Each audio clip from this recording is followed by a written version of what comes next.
as we are now pretty close to Jarrier's Ligier. Oh, and this is really bad.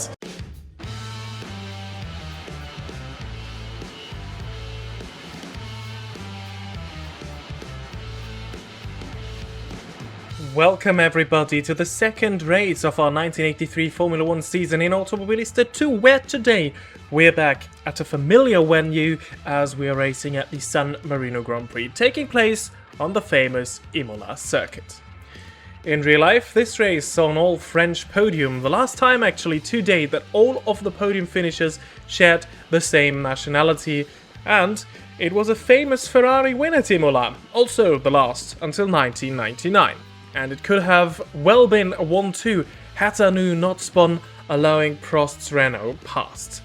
Our man De Cesaris was out of luck on his first of two home races, as he retired after 45 laps due to his Alfa Romeo's ignition. We are determined to do better after the overall rather positive experience with these cars in Brazil, as we aim for another point-scoring finish. And this time, that feat should be much easier to achieve as we are taking over De Cesaris' real-life starting position of 8th, where we will mix in right with the top-running drivers, as on this high-speed venue, the turbos are once again expected to have a huge advantage over the naturally aspirated Ford engines as long as they make it to the end. And as you see the rest of the grid, it is time to go racing at Imola 80s style. And here we are, on the outside line, going towards Tamburello as the lights go green and we go racing. We're immediately past Manfred Winkelhock in the ATS BMW and Riccardo Patrese, and now Eddie Cheever's Renault as well, so up 3 positions from where we started. As Patrese and Winkelhock got an awful start, and now we're already right in the gearbox of Alain Prost, braking for the first time into the closer hairpin. Ooh, they all of a sudden get very slow there at the apex. I run into the back of the Renault ahead of me, but there is no damage to either car, so we're still fine. Just one of these opening lap things, as through Tamburello we lose a bit of time. They carry too much speed into the corner and then have to lift off the throttle halfway through the corner once more. Patrese had a little look into Acqua Minerale, but we managed to stay ahead of him. And already we can focus on trying to catch up to the top 4, which are right ahead of us.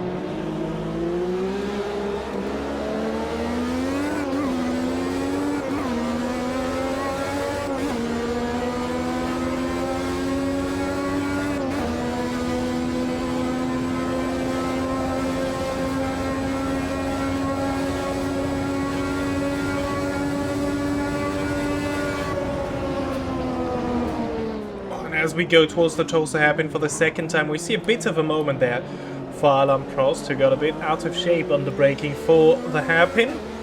But for the moment we're still sticking with them, which is amazing news, as one of the Ferraris goes head to head now with Nelson Piquet in the number 5 Brabham. This, the last year where you could say Brabham really competitive. From 1984 onwards began their downfall. We're falling down in this race as well, falling a bit behind the other cars now. Patrick Tambay now the next car ahead. He's been dropped through the order as we go towards Acqua Minerale, but there I get it wrong while shifting down to first gear, which I'm not exactly sure is the right gear to be in. It's something between first and second. This time this went a bit wrong for me, So we lost a lot of time to Tombe and have now Eddie Cheever in the number 16 Renault just behind us. This is also probably the last year where Renault was really good. As from 84 onwards, Alain Prost left the team and changed to McLaren. And as they so often say, the rest is history. And Renault disappeared from F1 after, I think it was 1985.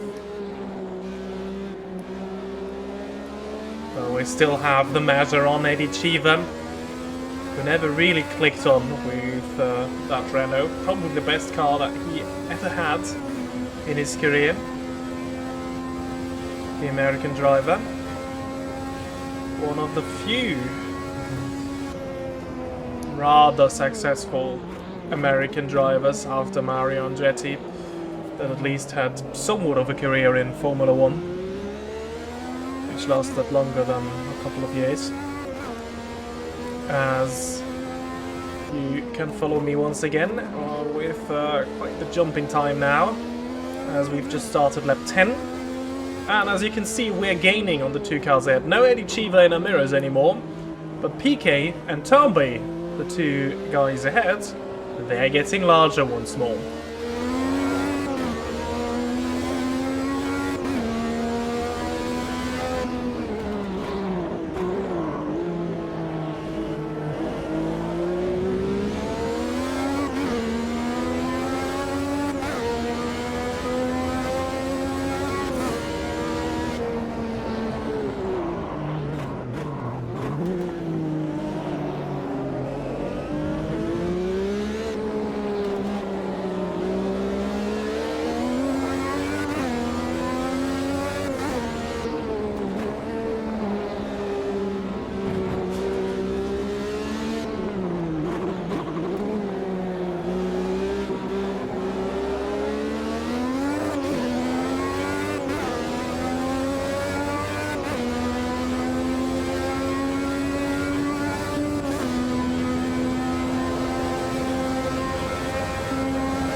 So we're now through Tamburello towards Tosa. We are getting properly close to the Ferrari ahead of us. We finished second in Brazil. Was running 1-2 with his teammate for a long time in this race here. But he's been dropping back. He couldn't keep up with the pace of Prost and Anu, who are battling for the race win, and Piquet also dropping back, who is in third with his Brabham. As we go up the hill of Acqua Minerale towards Variante Alta. Bit of a tricky one with these high curbs, but I think we got that one well, and we get a better exit, and we have more power as it seems than Tombe on the straight towards the two Rivazzas. We have the outside line though.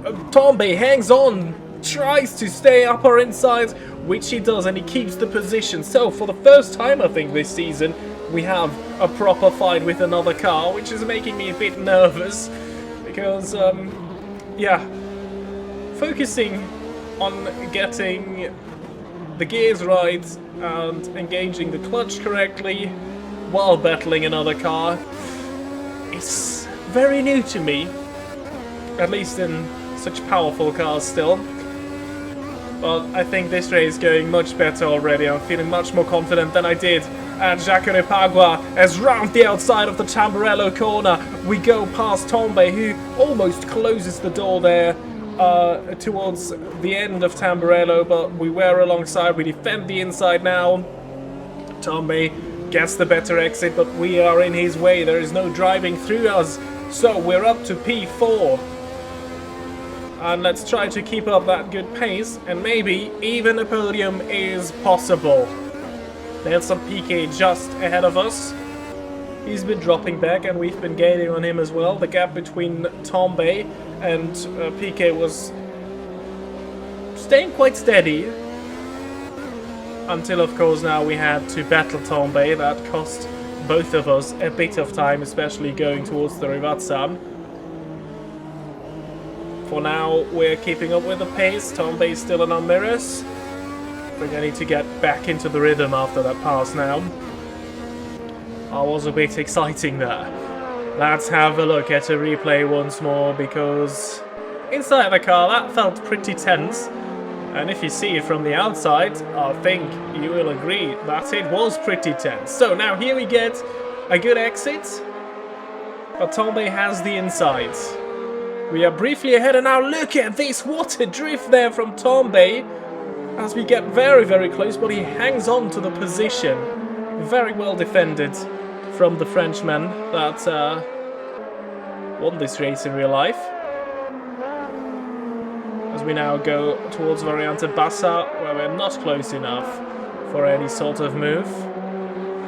Then the exit isn't the greatest, but I think a combination of slipstream and Alfa Romeo power is what sent me by then. Might also be that Tombe has a bit of an engine issue, nothing too dramatic, but something that is costing him a couple of horsepowers, or he's saving fuel. I don't know what is true. But here we go, around the outside of Tombe. And then he almost comes back, as I'm pretty early there on the brakes into Tosa. But he doesn't find a way by, and we retain the position. And you see, again, quite the big jump in time, as we're now just past the halfway point of this race. So we're starting the second half with that lap here exactly. And we were continuing to gain on Nelson Piquet, albeit little by little. I think he has upped his pace once more. Tombe dropping further back.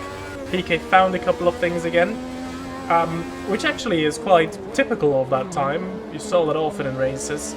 Drivers dropping back, suddenly coming back. That was much more a thing than it is today. It's once more into... Oh! Aqua Minerale we go! And the same thing happens again that happened to us in some of the earlier laps. But this time we're fully round and we lose the position that we fought so hard for against Tombe. So that is annoying. Down to 5th we go. At least we stay out of Chiva, who dropped even further behind as it seems. Well, yeah, from here we had to make all that time up again. But never say never, a podium might still be on the cards if we find a rhythm and our pace again. Lap 21 now, and we're approaching lapped traffic for the first time. This could of course also be very, very helpful, but also look at my front right. That one has taken quite the beating. A few small lockups here and there.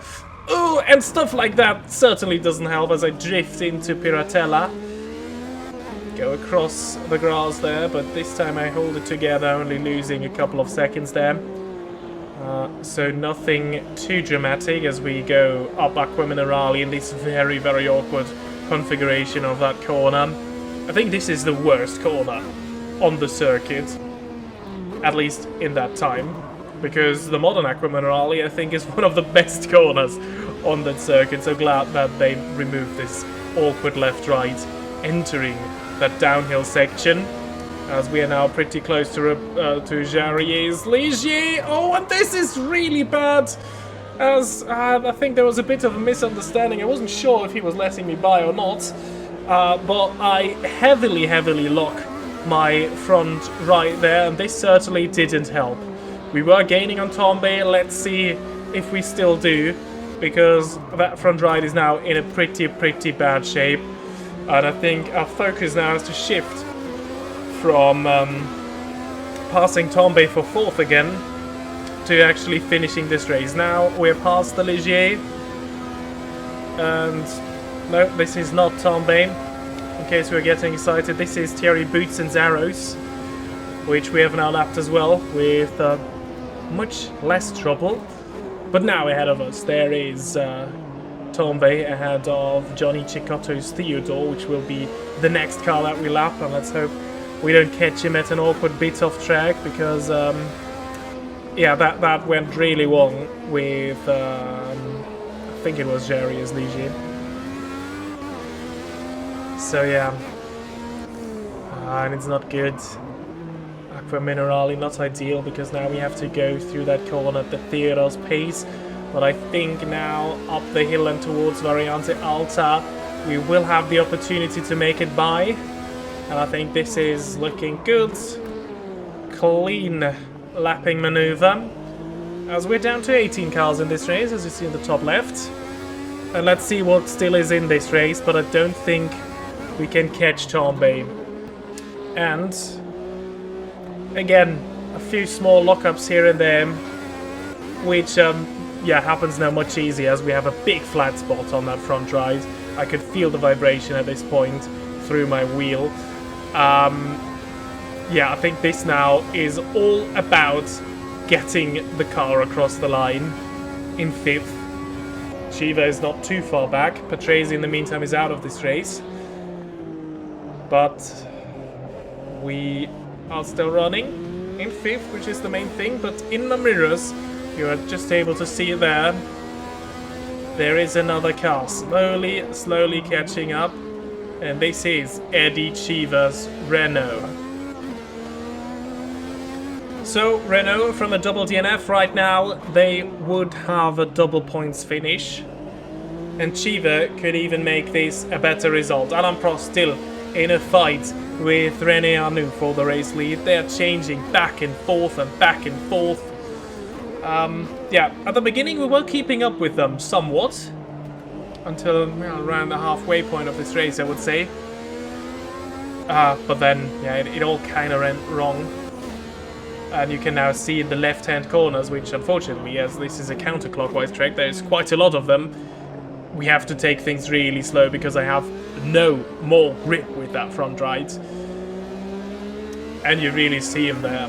Eddie Chiva is there. So, from an attacking race, this has become a defensive one for the last 4 laps of this race that we're just about to start.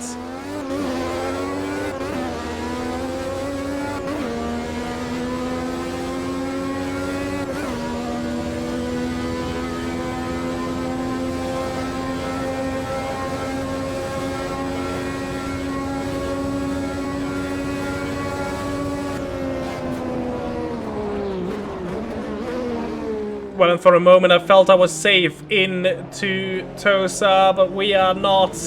As Chiva already tries to get alongside. It's a left-hand corner, what can I say? And the next one will be another left-hander. But we stay ahead of him. Bit of middle of the road driving to avoid him getting by. Now, my most hated corner in this configuration of the circuit, and again we're a bit too late on the brakes, trying not to give an opportunity to Chiva, and that leads to me handing him the position, which is super unfortunate. So this is us down to P6, the front ride's in no shape to even keep up with Chiva. Look at this. Oh, then I miss a gear. Not ideal either. So I think, yeah, no chance to get anything out of Chiva anymore. But the gap to De Angelis in the Lotus Renault is over 50 seconds at this point.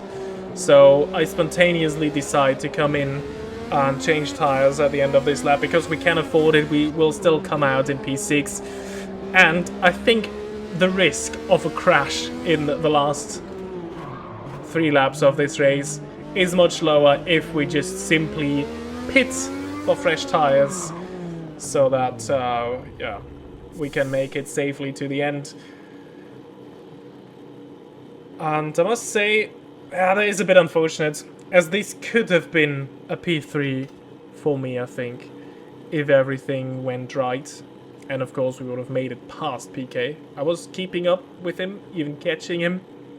Of course we would have had to pass him as I get off the clutch there. Almost stole the car. I did stole the car. Got it on again. And out of the pits we go.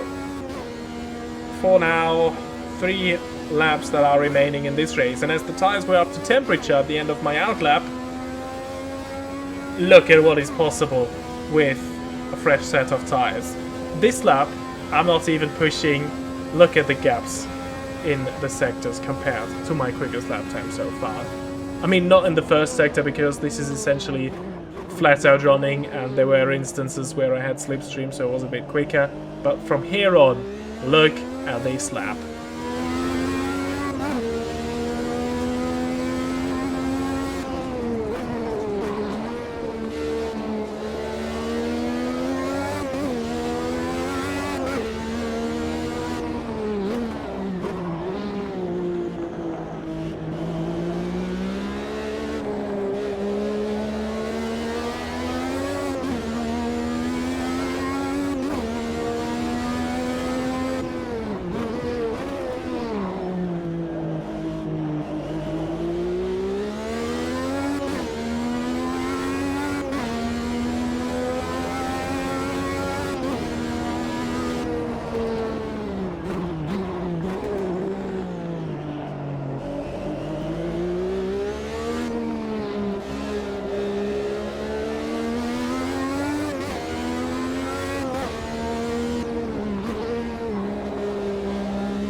And out of the final corner we go for the penultimate time as we start our final lap. And look at that. Much better than anything we've done so far this race. And I can tell you that even was the fastest lap of the race, which is really, really encouraging. We were, I think, 2/10 quicker than what Prost managed to do, who set the second fastest lap of this race. So, yeah, I think encouraging signs. Again, it will only be 1 point, but this time I think that one feels much better because we were actually fighting for a podium, possibly. Which could be true about Jacarapagua as well, but then we had a lot of high-profile retirements, whereas today, none of the top drivers retired. We only had Riccardo Patrese in the second Brabham, which isn't exactly a top driver, to be honest. Brabham pretty much a one-car effort for the most part. In 83, as, oh dear, yeah, there is another spin, another staller, engine backup running again. Yeah, I was actually pushing that lap, or trying to push. Lesson learned, don't do that on the last lap. But I tried to see what actually is in that car if I tried. Well, I tried too hard. But yeah, we stay in 6th. I would have loved to raise that embarrassing moment there on the final lap, but well, why not show you?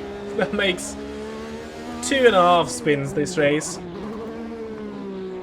which I think is roughly the same as we had at Jacarapagua as we come out the final corner to achieve our goal that we set ourselves at the beginning of this race, which is score another point.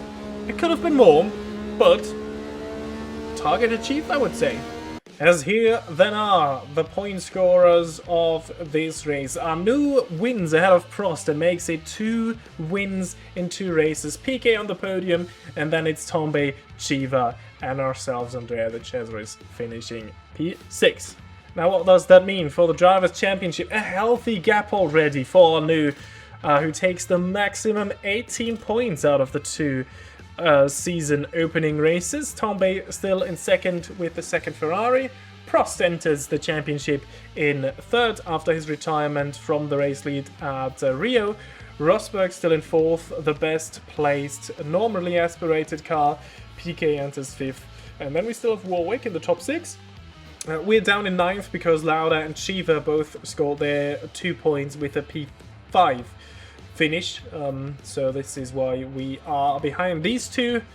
But I think we're still within a chance to finish on the top page of the results. More interesting is the Constructors' Championship, where Ferrari extends their championship lead again with a double point scoring result. This time though, it's 1st and 4th. Renault is 2nd with the double points finish today. Williams, the best team with the Ford engines, as then it is Brabham, Tolman, McLaren. And then 7th, Alfa Romeo drops down for the same reason why I am behind Lauda and Chiva, just because they have a 5th place finish, and these 2 alpha points are 2 6th places. Well, and that has been it with the San Marino Grand Prix. The next race will happen in, no, actually 3 weeks time, because next time we see the Daytona 24 Hours, which is a 2-part video. So I'll see you all in 3 weeks again with the Formula 1 season 1983. The next race will then be the Belgian Grand Prix, as we are skipping Monaco because there is no period correct Monaco in the game, and yeah, it feels a bit weird to drive these old cars in a modern looking Monaco, so apologies for skipping that. But the Belgian Grand Prix at Spa, well, this is pretty good as well, I guess. So subscribe to not miss that, leave a like if you did enjoy this video, and I hope to see you all the next time. Until then, goodbye.